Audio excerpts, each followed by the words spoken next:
Okay, presenters, if you would be willing to turn on your cameras, we are going to start this session, which is an online parallel session. It's panel number one, and the focus for our discussion today and the presentations that we'll be hearing will be focusing on the political mobilization of women's voices. So that's the panel that we are going to be starting shortly. Um, Thank you so much, Utami Dewi. See that you've turned on your video. We also have Haika as well. And I'm seeing some nods, so that does mean that you can hear me. Is that correct? Great. So welcome once again. This online panel session is a part of the 5th International Conference and Consolidation on Indigenous Religions, Democracy of the Vulnerable. This is our first online session, and I'm your moderator. My name is Dylan Rensa. I am a student at Boston University and also a member on the organizing committee for this year's 5th conference, the ICIR conference. So once again, welcome and thank you so much for your time.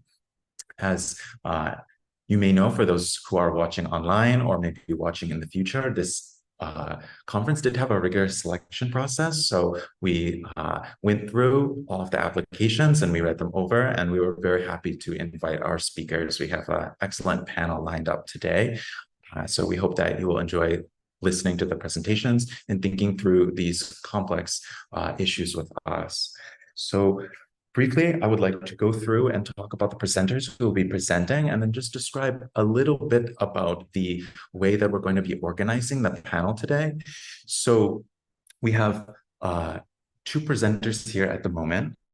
We have Haikal Ada Al-Ghifari from the International Islamic University of Malaysia. And we also have Siti Utami Dewi Ningrum.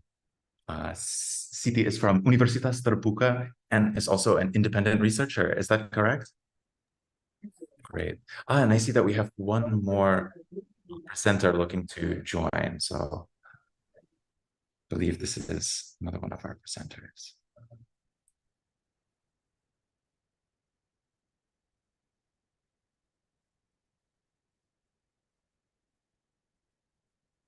So once again, I wanted to mention that today's panel will be focusing on political mobilization of women's voices. What we're going to do for the organization of the panel is we're going to have 15 minutes for each presentation, and then we'll have about 10 or 15 minutes for questions. And obviously, because we do have a smaller panel lined up today than usual, I don't think we'll have to worry too much about time with regards to questions, but what we do hope for with this kind of session is that for the presenters who are not presenting, being active listeners and preparing some questions to ask to the other presenters would be really helpful, I think, and would also perhaps raise questions that those who are not able to ask questions because they're watching this panel session after the fact will still be able to think through with you. So for our two presenters today, if you would be willing to think about questions while the other presenter is presenting, following the presentation, we'll be able to ask those questions and think a little bit more with our presenters about the results of their research. Before we start, are there any questions so far about the format for our panel today?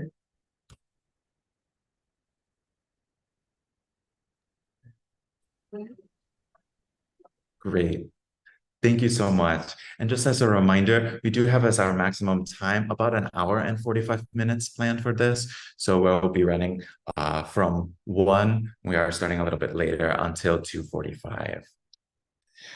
So following the lineup of presenters that we have listed in our manual that accompanies with the conference, we are going to ask Haikal Ada Al-Ghifari.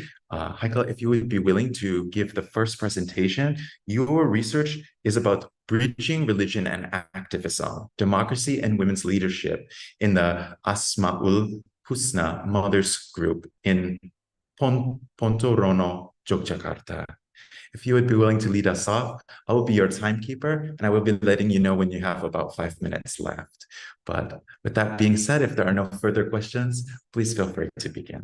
All right, thank you very much, Dylan. Yeah, it's honor for me to be here, and thank you very much for a great introduction of all. Right. So, can I share my screen? Please. Okay. I think I am this. Oh, right. Yeah. Cool. Let me share my screen.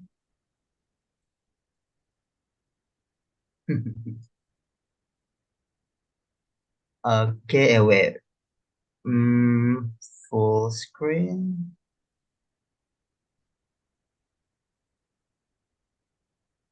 Okay, can you see my screen? Yes, we can. Thank you so All right, much. thank you very much. So, hello everyone, good afternoon. I am Haikal. I am postgraduate student in International Islamic University Malaysia, and I wrote this paper with my colleague Andi Darmawan, the senior lecturer in Islamic State University Sunan Kalijaga, Yogyakarta. I'm studying in Malaysia, but I am originally from Yogyakarta, right? So, what we understand now is, imagine we live in a small society, but within that kind of small society, we live as a minority. When we were part of the minority and we want to create a huge movement there, the oppression and also the challenge is a very, very significant there. And what we're going to see here is how the small women community in Potorono, one of the village in Bantul, Yogyakarta, they try to create a social transformation within their surroundings. With most of the people there is still held the belief that man is above all, or patriarchal belief there. So this is what we try to explore here. All right. So, all right, as an introduction, we know that a woman is considered a vulnerable society structure. However, it is not a limit, as they can drive social transformation when they have a proper platform to voice out, to build a community, even though they are in the minority within the specific society.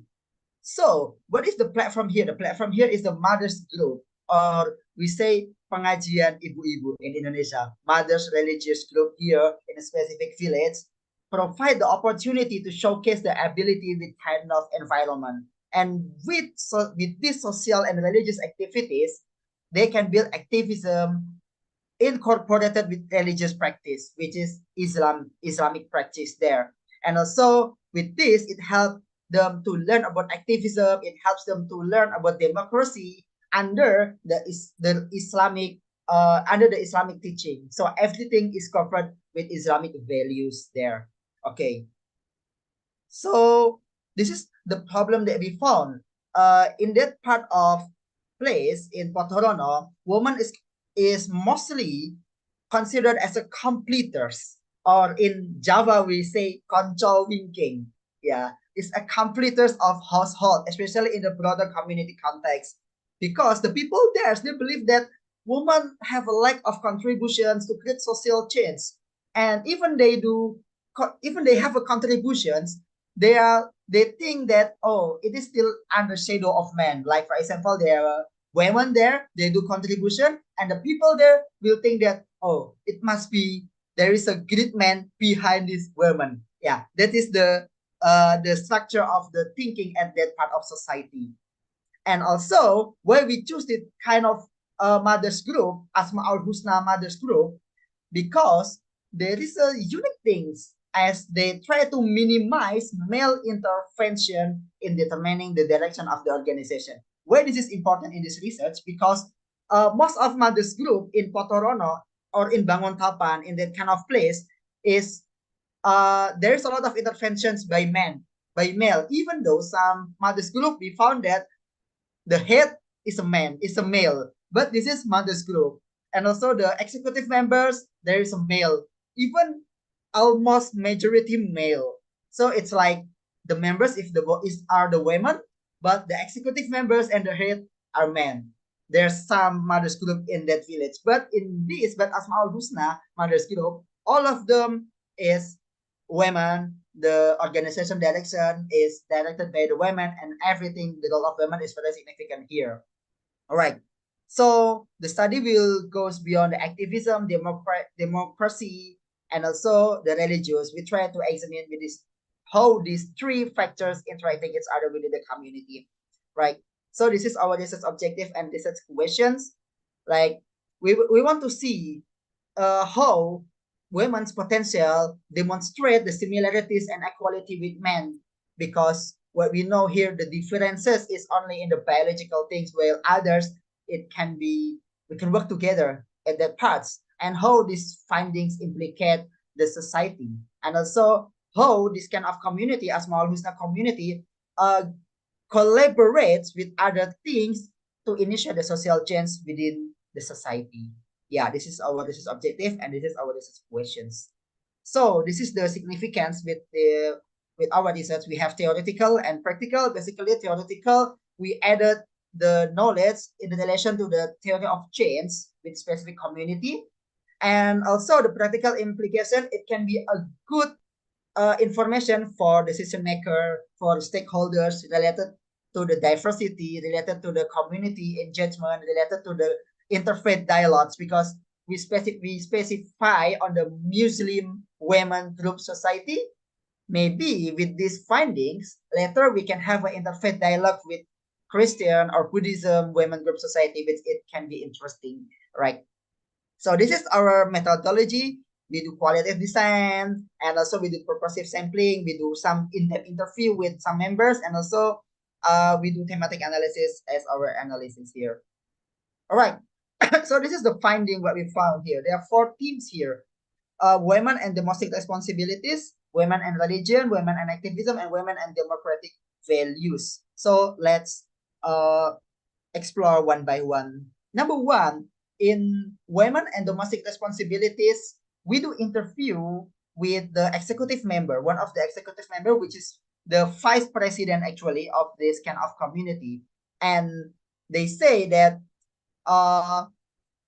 the existence of the platform is a good platform for them to express. So it means that in another platform, they may don't have this kind of freedom of expression. So it helps them to express what they have, but what is their problem within the domestic responsibilities related to the most domestic things.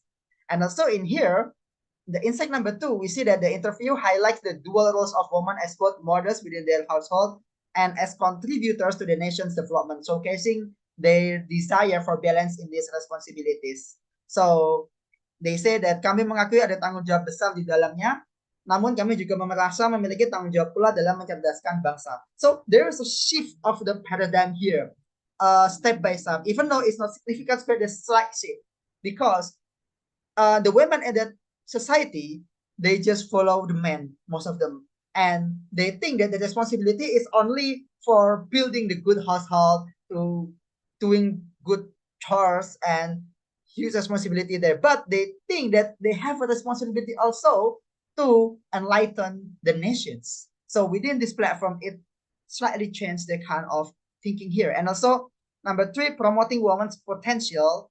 The interviewee expressed the aspiration to empower other women by helping them optimize their potential, challenge the stereotype of women that's only controlling or the complementary of the man, yeah, or household complements here. And and the last insight within this team is there's a gender roles collaboration here, because they emphasize that women and male and female need to complement each other, but there's no like there's a priority or anything the difference in biological thing here. So they understand that kind of concept within this society, even though we try to relate with the religious terms, with the Quranic verses and hadith, and they found that the holistic and comprehensive Islamic teachings related to the gender roles here. This is and women. This is part about the women and domestic responsibilities here. So with this insight, it underscores the themes of empowerment, the themes of balance, the potential realization, and the collaboration within the interview's perspective of women roles and aspirations. Okay, so the next themes here, we found women and religion. So as 95% of the members in Asmaul Husna, they are most of them housewife. They're not working.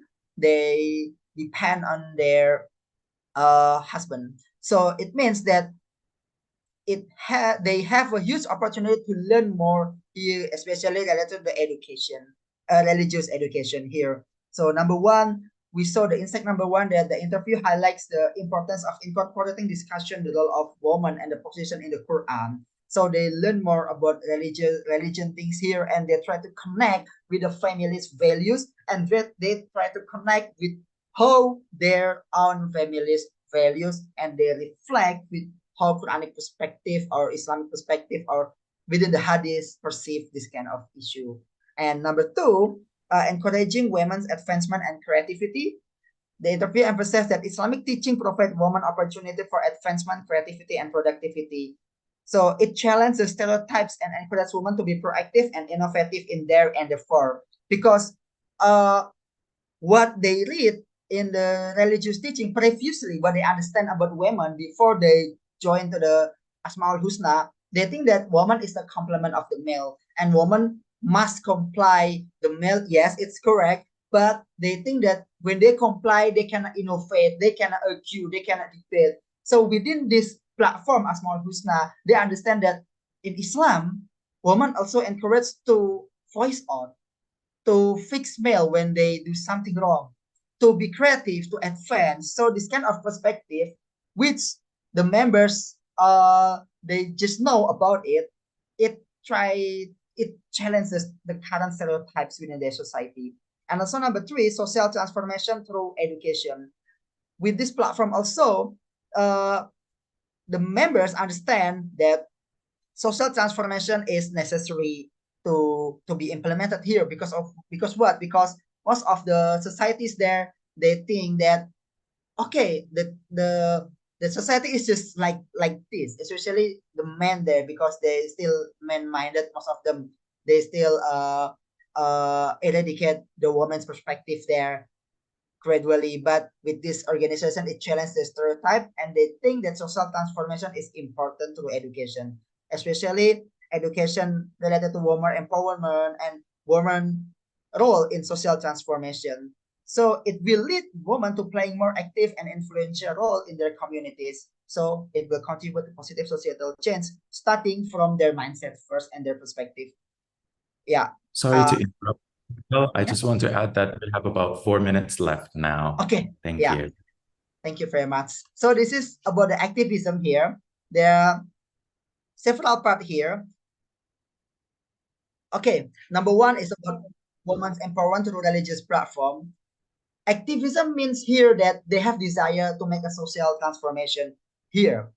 And political things here is that the woman understand in order to change, so to make a social transformation, they need to collaborate each other, which means that each housewives, they have the same mindset within this platform, and they change their own family step by step. This is what they work. This is what we mean by social activism here. And number two, community service and social activism. They collaborate with several organizations like orphanage, orphan home, and also masjid and community service organization and NGO to create more social activism. And also last, they share values. They promote the idea that diversity is blessed, diversity is beautiful among the people, that at the first time they don't they perpetuate the ideas that I think the diversity is not important in this society. Yeah, so they challenge the kind of status quo. And next, women and democracy. The most important thing that displays this platform Asmaul Husna, the platform to share the democracy. They have the equality, they have the inclusivity, because the members, they feel they're accepted there. They feel that this is my place to voice out my problem, to deal with the current issue. So they try to they understand the concept of democracy by practicing the democracy within Asmaul Husna Mothers Group. Okay, so this is the conclusion from me. there are three findings that are very interesting. This platform, religious mothers group, Asmaul Husna, they empower women in religious discourse, they enhance the community and social activism, and they collaborate and promote democracy for their members in order to create a social transformation within their society. So thank you very much. Uh, I hope this can be beneficial for us. So yes, thank you.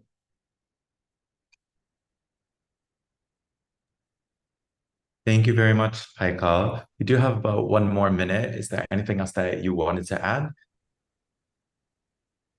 Yeah, I will be happy to inform that uh, this platform is very important to promote social transformation that conducted by women, especially in villages area. Because in big city, I think the gender equality rates and woman empowerment is quite high compared to the village. Yeah, that's it. Thank you. Thank you very much, Heiko, for your presentation. This was very informative. We're now going to move into the question and answer session. And this will be a chance for us to explore in a little bit more depth some of the things that you have presented for us today, to think about some of the further context that there wasn't enough time to get to within the 15-minute limit that we have on the presentations. As I explained at the beginning of the session, we will be giving the floor to our other presenter today, Siti Utami Dewi. If you have any questions for Haikal with regards to the research, the presentation, or anything else that is related, feel free to ask those questions. If you would like to if you have any questions, feel free to do so now. Thank you. Okay, thank you. Maybe I want to give comment for PayPal. I think this is very interesting because the focus is the woman in village, like Haikal said, and I think this I'm phenomena sorry. is yeah. Sorry, I'm so sorry, Siti. We're having a little bit of a hard time hearing what you're saying. Is it possible to get a little bit closer to the microphone? Uh, I think we can can't hear really my hear. voice? Okay, Okay, okay, it's okay, better okay, now. okay. Sorry. I'm so sorry to interrupt you. Yeah, okay, no problem. I think this phenomena is very interesting, especially about a woman in group in pengajian, yeah, because I think this form is to is actually the woman that, for example, in Indonesia, we know that in television we have a program channel in TV, Mama Dede, yeah, like that. And woman, grouping women attend to there, and I think it form of their existences. And then in that platform, they can speak up about their problem that in Indonesia maybe is taboo, and they curhat to Mama Dede and wait to answer from the Mama Dede. And I think the presentation from Haikal is can representing about their activity. Thank you, Dion and Haikal. Thank you All so right. much for that excellent question. Haikal, if you would like to respond now, please feel free. Yeah, thank you very much, Miss Utami. That's very insightful information. Yes, I know Mama Dede. This like huge programs in television related to women empowerment is a good platform. Yeah, and for your information also that Asmaul Husna is not only teaching, it's not only like we have like khutbah, like for example, just study circle and they share each other. It's not only that, but we have like actual practice also, which can train its members there to really internalize the value of the empowerment, the value of democracy, and They also invite some academics and practitioners, especially related to politics, related to family management, so they can get academic insight, even though most of them they are less educated. Yeah, this is very interesting. Yeah, this is my additional information. Thank you very much. The background of the member of this group, because you say that they have activism, and I think it's important to know about their background. Is the same background, the same vision and mission from the members. Yeah, yeah, interesting. Yeah, thank you, thank you.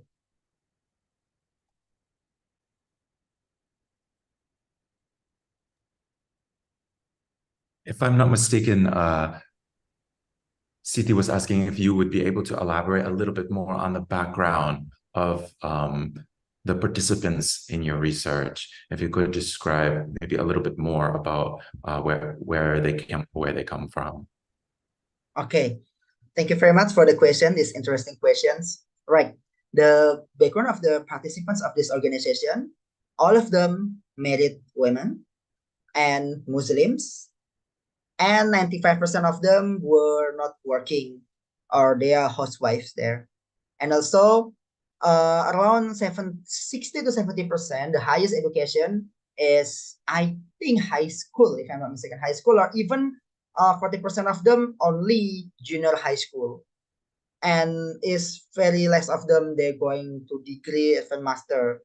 And the career woman within that organization is only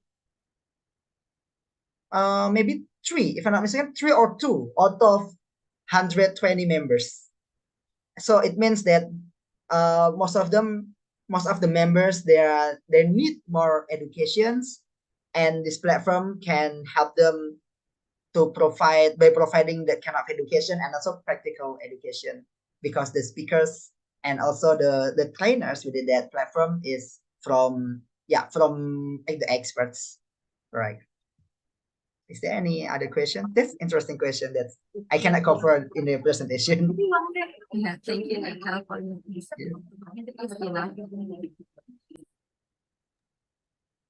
Michael, I also have a question, a couple of Yeah, questions sure, for you, sure. if that's okay. The first question that I wanted to ask you is, how many participants were there in your research study? And maybe I will ask my second question as well, since that one is a little bit is pretty straightforward. My second question was, could you elaborate a little bit more on the theoretical literature that you consulted while you were doing this? Like, what was the theoretical engagement, if there was theoretical engagement that informs your research and your conclusions? Thank you. Okay, thank you very much, Mr. Dilan. We do purposive sampling. We interview the head of the organization, the vice head, the executive members, and also the members. So total is 4 informants here. We do in-depth interview. The question, sometimes we gather the data. Sometimes the method in gathering data we just do by the casual conversation. So it's not like, oh, I will gather the data, I will ask about this. No, but we already have the guideline, but we ingest them with a casual conversation. So they are happy to share more about the organizations. And the theoretical implication here is the guideline of this research is from theory of change. So we have the number one, we understand that the previous conditions of the society there, the women there, and the change itself is a platform, and after that, the afterwards. So based on these three, the previous thing of before the establishment of this organization, most of them they think that they are in the good society and women cannot do anything. Women just follow what men do, especially wife just follow what husband do, and they cannot argue, they cannot voice out, they don't have the platform like this. And it happens in those village at the time before the establishment of this Asmaul Husna. And the platform is the change itself happened there. because most of people comes there, especially women. They share anything and they feel free to voice out. They don't think they feel inclusive there because they don't think there is a head, they don't think there's a vice head. It's like a family there. The women talk about women, their issue, their family issues, their business issues, and after that they think that okay, I think we should have a good we should have a good mentor for this. We can invite several academics, several practitioners to solve our problem, to teach us, and from that things they try to invite, and the enlightenment comes from there because they know they become no more. And also after change, the result of this platform Asmaul Husna Mothers Group, they do social transformation by what? By collaborating with specific NGOs like masjid, like orphanage house, and also like Baitul Mal, like zakat places, to help the village achieving their goals, especially in terms of women empowerment, economy, and also social engagement. Yeah, I hope it answers the questions, Dylan. Next questions. Thank you. I really appreciate your responses to both of those questions. I was wondering if you could elaborate a little bit more as well on the content of the religious teachings. You mentioned that this is a Muslim mothers group, and I was wondering if you could provide a little bit more context. As we know, Islamic teachings, certainly there is a wide spectrum. So if you could provide a little bit of information to help us situate what kind of where this fits within kind of a wider landscape. Okay, thank you very much. Yeah, for Islamic teachings, the approach is very subtle because we hear that some people, because they are actually previously, before they joined the organization, they were from Javanese Islam or Kejawen, if you know, right? Kejawen, Muslim Kejawen. So they're Muslim, but they still worship to the tree. They still worship to the sea. So we try to have a subtle penetration of Islamic teachings that this is on what we say. This is not the Islam from Quran. So we try to make them understand rationally, and we try to engage them, and we try to connect why this is not from Islam, and why if you be we focus on the aswal jahi, aswal what we say sunnah ahlul sunnah wal jamaah here. So when we try to teach them about that kind of teachings, and we try to relate with their whole life, it is they know that they try to live it gradually, like they don't worship to the tree, they don't worship to the sea, so they try to complete they completely understand about Islam in Quran based on Ahlus Sunnah and Jama'ah well Jama'ah here. And also the interesting point here is another approach that they use is Makosid Syariah, is the principle of Syariah, and they try to relate it with their whole lives, because what the data that I got is one of the executive members is a lecturer, and she teaches Islamic Sharia, and specifically they teach about Maqasid Sharia according to Yasir Auda, maybe if you know Yasir Auda. So it's quite contemporary approach in dealing with the Sharia. So this executive member, try to penetrate the value of Maqasid Sharia to the women. That, for example, the value is, yeah, what I have mentioned before, that women is not a complementary, but we work together with the man. With these types of understanding, they are not feel oppressed. They think like, oh, so we are not under men, but we work together. It is different phrase that they just understand about it.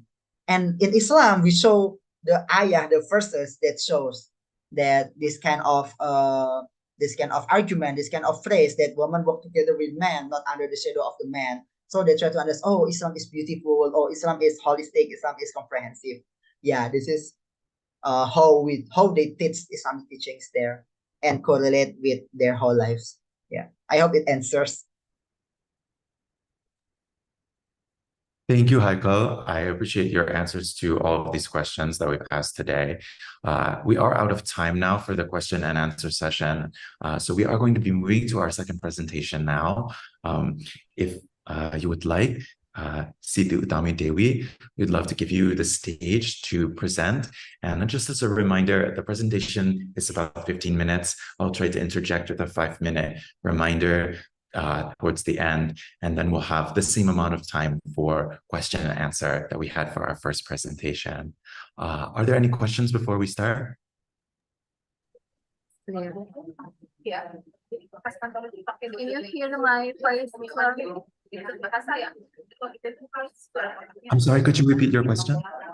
Can you hear my voice clearly? Yeah. Okay. Yes, now we can. Sorry, because Please now go I'm ahead. in office, so maybe a little bit noise. Okay. Thank you, Dylan, for the time for me to present my research, and I'd like to share.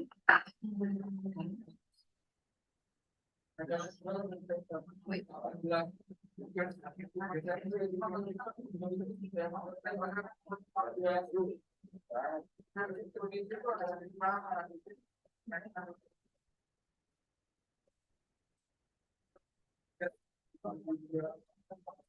Is it can you see my presentation? Yes, we can see that. It looks great. Thank you. Okay, hello everybody. Let me introduce myself. My name is Utami. I'm from Universitas, and I will present my research that I did with my friend, my Saro. And about the background of this research, we know that in Indonesia, the seat of women participation in politics have been growing since the time of the national movement. They belong to women's associations that have diverse ideology. After Indonesian independence was proclaimed, women continue to work together and take various roles in politics. Her awareness as a citizen of a new country encouraged real participation. They formed Perwari as a combination of women organization as an effort to unite women's strength in defending and maintaining Indonesian independence. And Indonesia, as newly independent country, is also continuing to develop its governance system. The democratic state was released through the influence of a government declaration on November 3, 1945, concerning the establishment of political parties in Indonesia in preparation for the election. And responding that, women were not only present in organizations, but increasingly joined the founding fathers of the nation, moving together in a political party. And one of them is named Partai Wanita Rakyat. And then from this background, this research tries to analyze and explore the role of Partai Wanita Rakyat in shaping democracy in Indonesia by highlighting the beginning of its formation, the challenge and the impact on the political and democratic struggle in post-independence of Indonesia. And here are the purpose of this research. And in this research, I use historical method using archival, newspaper, photos, interviews, literary, and internet sources. And this is my finding that after Indonesian independence, political conditions were unstable. The government system was still being developed in line with Dutch effort to regain control of Indonesia. Under these conditions, the chairman of Parwari, took the initiative to bring this organization into the political realm. So she thought that even though Parwari is a social organization, its members must be given general political education, so they have awareness to as citizens and as mother of the nation. And representing Perwari, Simon Satwaro also joined Tan Malaka in Persatuan Perjuangan. That is the organization that aims to achieve 100% Indonesian independence, and no further legalization will be held to challenge this decision. criticize the policies taken by the Indonesian government in dealing with Dutch effort to seize Indonesian independence. And Mangosakoro's step the protest from another member in February. In February Congress in Yogyakarta, decide that February should spread itself from Persatuan Perjuangan and political movement. And Simangun Sakoro is not accepting that decision. She chose to leave February and fight in forum the Partai Wanita.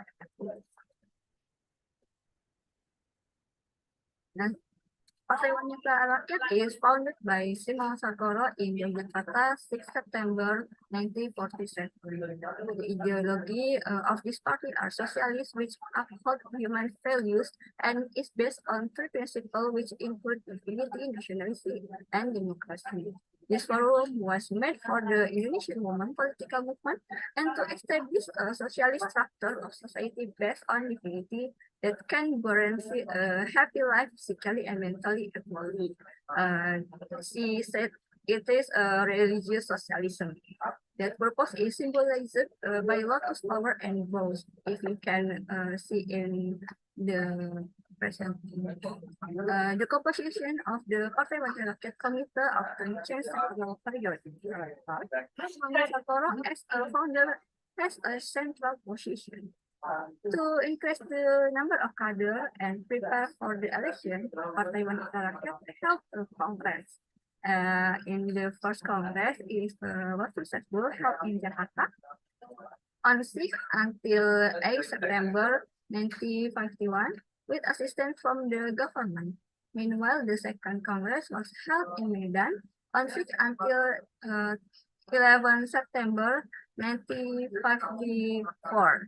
During the Congress, Partai Wanita Rakyat produced several decisions related to constitution and programs to improve the progress of right of women in society in general in political, social, legal, and education fields.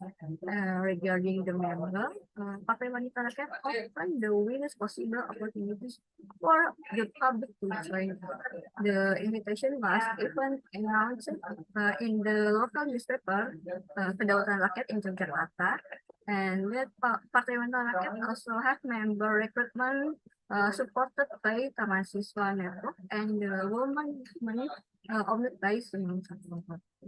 Until 1949, Partai Wanita Rakyat had 320 members spread across 4 branch offices.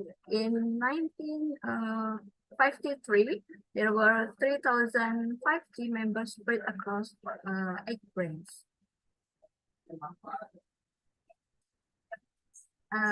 The founder of Partai Wanita Rakyat believes that women's freedom can only be achieved through political struggle for 100% independence.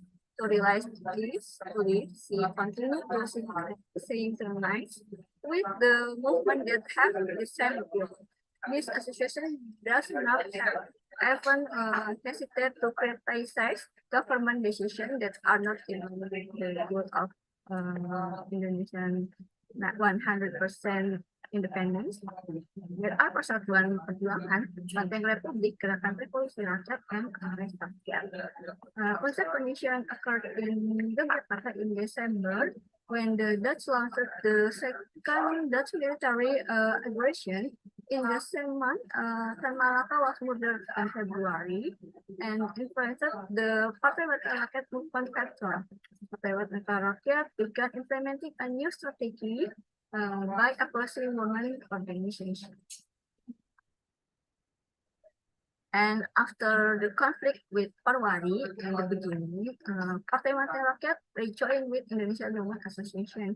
Partai Wanita Rakyat joined in Permusyawaratan Wanita Seluruh Indonesia, which was held by KOANI in Yogyakarta on 1949 to reunite women's organization in Indonesia.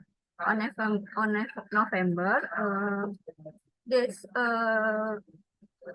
Permusyawaratan established the Congress Wanita Indonesia, which aimed to support the perfection of Indonesian independence and achieve women's rights as a human and citizen.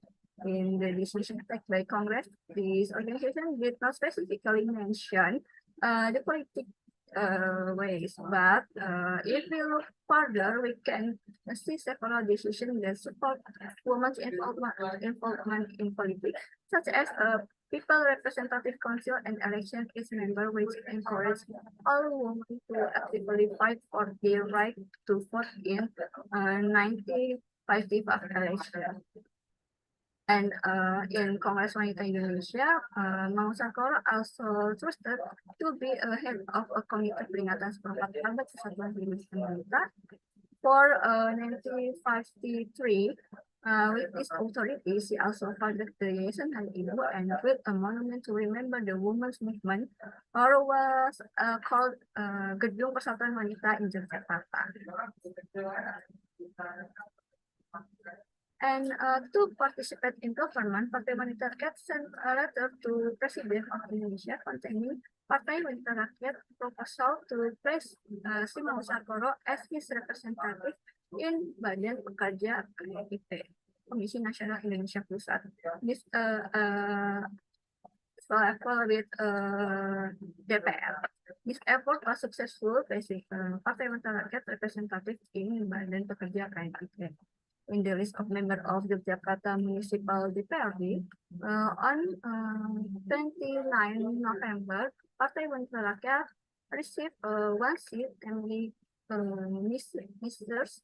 Said Suryo Dinoto, and she was then replaced by Siti Sofia on May.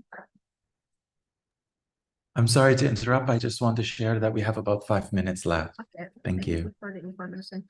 And in the election of 1955, Partai Wanita Rakyat registered 21 nominations with 16 names of prospective members. They are spread across 8 electoral districts. At the time, the total number of people who registered for the election was 5,475 people. They are fighting for 260 seats in DPR. Meanwhile, the formation of Constituent Assembly election was attended by 39 political parties, 23 mass organizations, and 29 individual candidates. The total number of candidates who registered was 7,127 people to compete for 520 seats. The comparison between male and female candidates is still unequal. In the DPR candidate, the number of female candidates is only 161 people, or only 2.9%, and the constituent members, the female candidate, was 238 people, or 3.3%. If we analyze the power, the Partai Wanita Rakyat candidates show a percentage of 5% of the number of registered. Meanwhile, compared to the number of male candidates, it is only 0.16%. This shows that the competition faced by Partai Wanita Rakyat is very high. And finally, after the count, the General Election Committee announced that the results, the winner were PNI, Masyumi, and UN PKI. And in this condition, Partai Wanita Rakyat is failed to gain voice from the peoples. An illustration of the vote obtained by Partai Wanita Rakyat in the 1955 election can be seen from the vote counted from DPR member candidate from East Java electoral district, which was announced in Harian Umum newspaper. From 16 regions, both city and district. In East Java, 782,664 votes were recorded. Of this number, Partai Wanita Rakyat only received 338 votes, or 0.04%. This number is very small compared to NU as the party that received the highest votes, 211,359, or 27.01%. This number is indeed relatively small to be able to enter a legislative seat. And what is the end of Partai Wanita Rakyat? We can see that Partai Wanita Rakyat failure to win the election was considered a blow to the party chairman. Sri Mama Sarkoro commented election result was verdict from society that needs enlightenment to so that it does not surrender. During the election within the Partai Wanita Rakyat, there was also an internal conflict regarding candidacy. A quick meeting was held in Jakarta and decided to make a new Central Leadership Council consisting of Iwa Kusuma Sumantri and Sumama Sakura, Hindu Rashid, Koi Pandian, and Cucu Samarja. PLR also moved from Yogyakarta to Jakarta with Nyonya Iwa Kusuma Sumantri as Secretary Council Chairman. Until 1958, Partai Wanita Rakyat was still listed as a member of the Indonesian Congress Wanita. This party has changed to the committee. Ani Azhar became chairman, and deputy chairman is Jabarisha, and but as a secretary, Nyonya Warsaw Kusumo as executive, and Nyonya Tumbuk as assistant.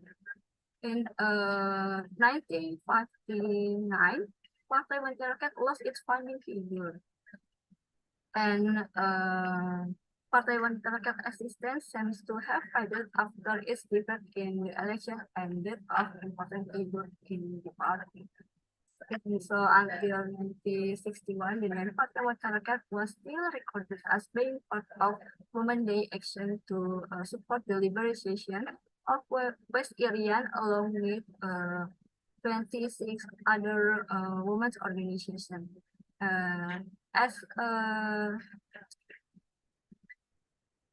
Suratmi Mansudiyat, a member of Partai Wanita Rakyat, stated that she had never left Partai Wanita Rakyat and she felt that the party had never been disbanded.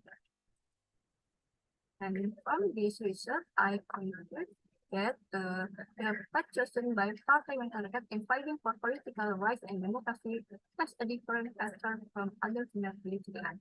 Partai Wanita Rakyat has offered an alternative way for women in Indonesia to get involved in politics in Indonesia with their own struggle. What Partai Wanita Rakyat has done is to sign that women have taken part in the formation of post-independent democracy and actively participate in it.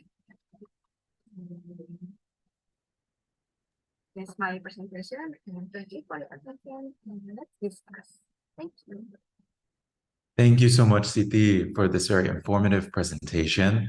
We're now going to move into the question and answer session, and I would like to give the floor to Haikal to ask any questions that you would like with regards to Siti's presentation. Please feel free to go ahead.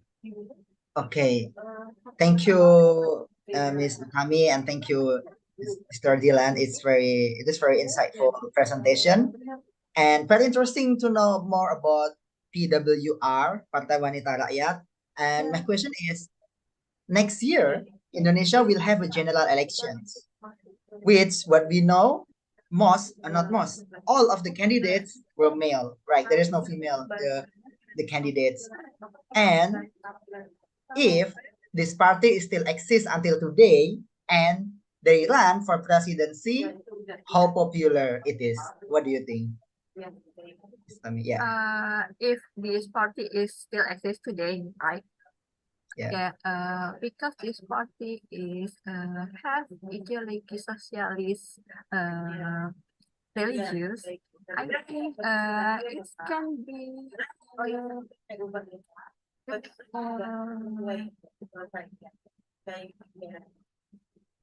it can be interesting to young us because the socialist ideology is can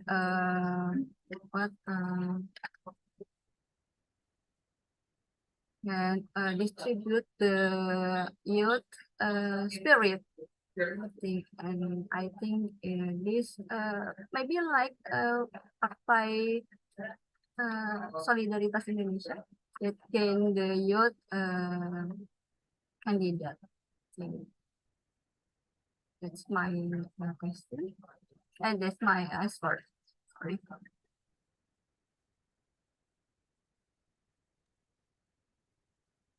All right, thank you, thank you. Yeah.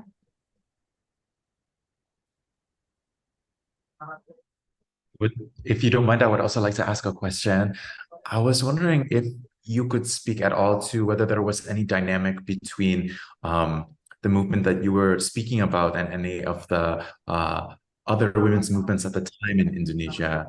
I was thinking, for example, about Estri Sedar or maybe Gerwani or any of these other movements that seem to be concurrent historically with the movement that you were researching. I didn't know if there was communication between these movements or perhaps you could provide a little bit more context whether they were communicating.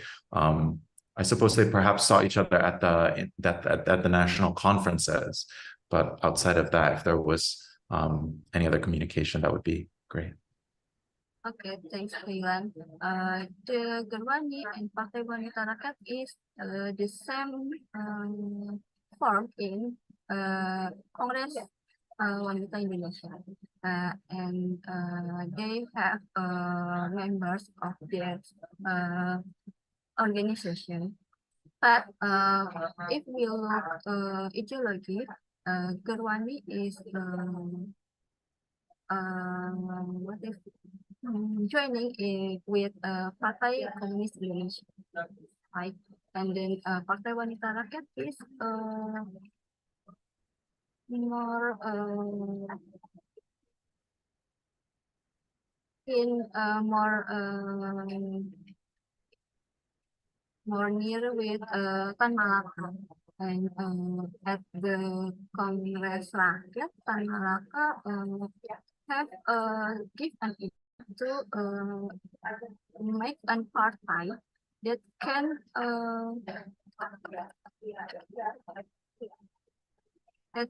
accommodate socialism ideological movement in Indonesia. But at the time, Partai Wanita Rakyat cannot join with this party because Partai Wanita Rakyat is a women's party that cannot join with they call Partai Muda. So if we look relation about Partai Wanita Rakyat with another party, we can also read certainly writing about women's and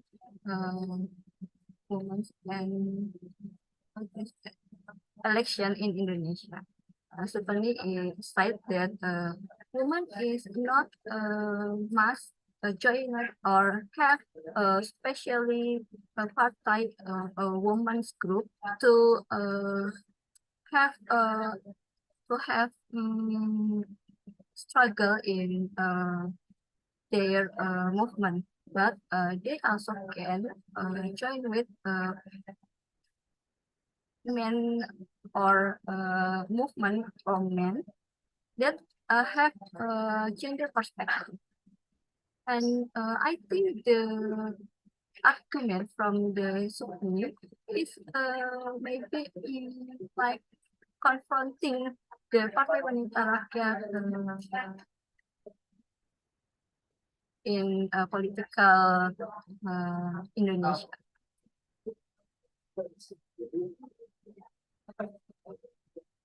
Thank you very much for that answer. I was wondering if you could elaborate a little bit on the response from the from my question has to do with men in Indonesian society and their reception to Partai Wanita Rakyat. Were there groups that were supportive, or did they encounter resistance from perhaps groups that are dominated by men in society at that time? I also find the response of people about the election that written by Stephanie. She explained that supporting from women to other women that follow to that give candidate in election is not have by the woman because they choose the main candidate in this election. I think from that opinion, society is still not believe in women also in Partai Wanita Rakyat to have contribute in political government in Indonesia. And Supani also say that at the time, women voters is have a huge number, but they cannot choose the right uh, the right candidates that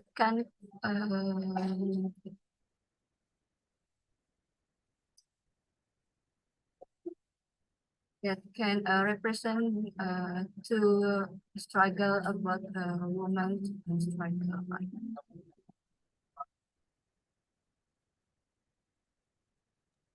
I would like to invite Heikal if you have any more questions that you would like to ask. We do have about 5 minutes left for this question and answer session. Okay, thank you very much, Dylan.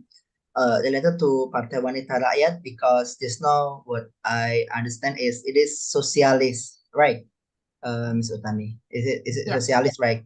So how this party related to PKI, Partai Komunis Indonesian, and what is the dynamic between both party, especially when it is still under Sukarno?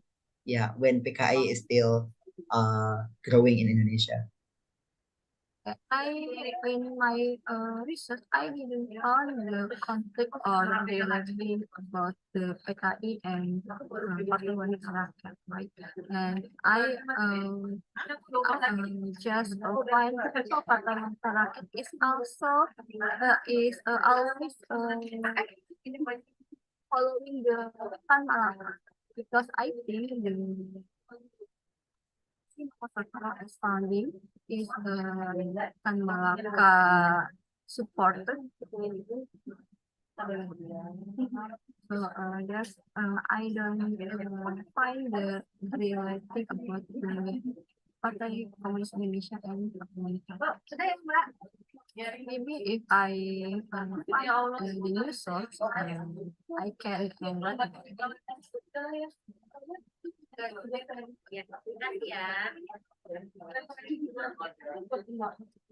think we have time for one more question.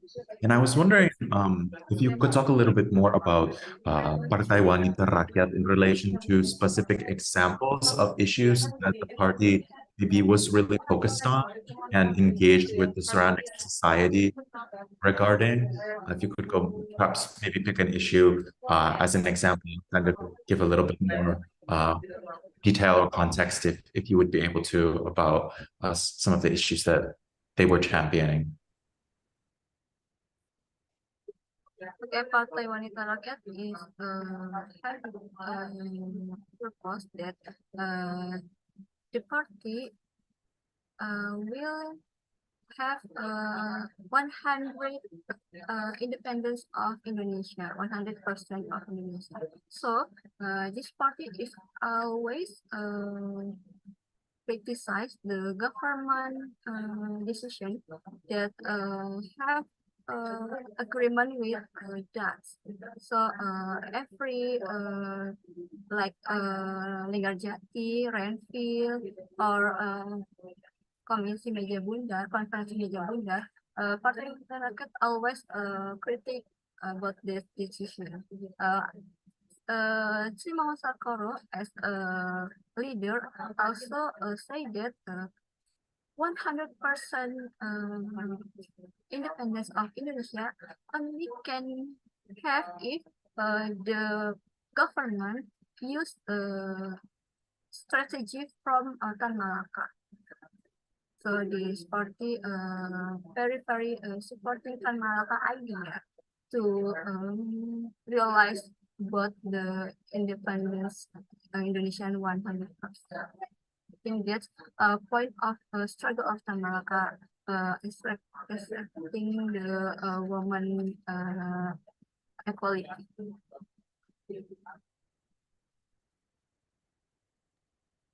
Thank you so much for the excellent answers to our questions. And this concludes the question and answer session for your presentation. Once again, I want to say thank you to both of our presenters for really informative and interesting presentations today. I hope that all of our viewers online will be able to review this afterwards, and hopefully we'll be able to have something to take away from the presentations that will be useful. For the last 10 minutes, what I would like to do is divide the time and provide each of our presenters with 5 minutes to provide a brief summary of kind of the basic takeaway that they would like the listening audience to know, something to go home with, to kind of think about that summarizes the main kind of points that you would like us to know. So if you'd be willing, this time I would like to start with Siti Utami Dewi, if you would be willing to provide us with a brief 5-minute takeaway. The stage is yours. Please go ahead. Excuse me, what must I do? Sorry. I apologize. What I'm providing each of the presenters with is 5 minutes to summarize or provide a quick takeaway of the main thing that you want the viewers to know about your presentation. Does that make sense? Okay. I think this research is to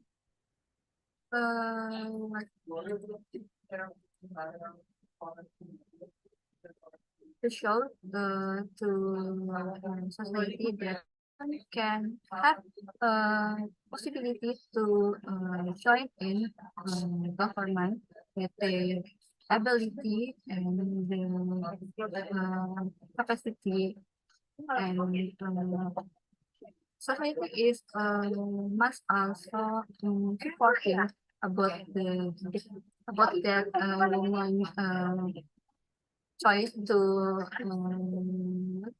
join in the political ways. Thank you, Leon. Thank you so much.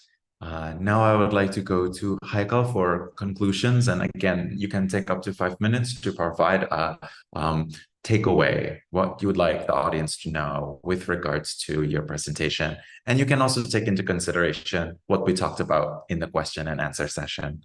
The stage is yours. Okay, thank you very much, Dylan. Yeah, I have 4 points for the takeaways of my presentation. Number one, religion can be a powerful tool for activism and social change. The Asma Al Husna Mothers Group in Potorono, Yogyakarta, Indonesia draws on Islamic teachings to promote democracy and women leadership. The group's members believe that Islam is a religion of justice and equality, and they use their religious belief to challenge the traditional gender roles and advocate for women's rights in a subtle way within the society. Number two, women can play a leading role in promoting democracy and social change. The Asma Al Husna Mothers Group is led by women, directed by women, and for women within society. And its members are active participants in community as they organize several collaborations, several social projects, and also demonstrates that women can be powerful agents of change, and they have the skills and knowledge to make positive impact on their communities and societies. Number three, democracy is essential for promoting women's rights and empowerment here. The Asma Al Husna Mothers Group believes that democracy is essential things as they feel practically and practice democracy in their platform.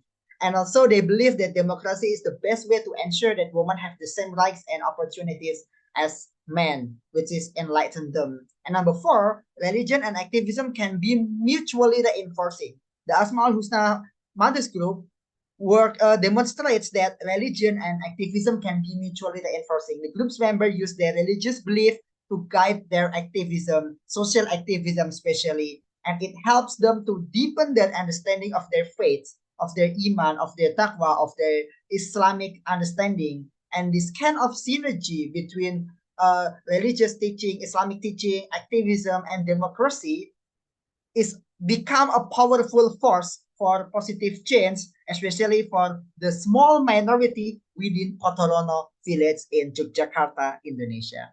Thank you very much. Thank you, Haikal. This concludes our presentations for this session today. Again, one more time, I would like to thank both of our presenters for excellent presentations, and I encourage anyone who's watching online to follow up. Certainly, you can write comments in the comments section, or you can also get in touch with us, and we can see if we can contact the presenters for more information as well. I want to encourage you to go online. This conference does have a website, so if you would like to check that out, icir.or.id is the website. And once again, this is the 5th conference, so this is an annual conference. We certainly encourage selections, we encourage submissions, so please keep an eye out for the conference next year. Once again, this is the International Conference on Consolidation on Indigenous Religions, Democracy of the Vulnerable. Thank you very much for your time, and thank you again to both of our presenters. Thank you, Dylan. You're welcome. Thank you, Dylan. Thank you, Kak Utami.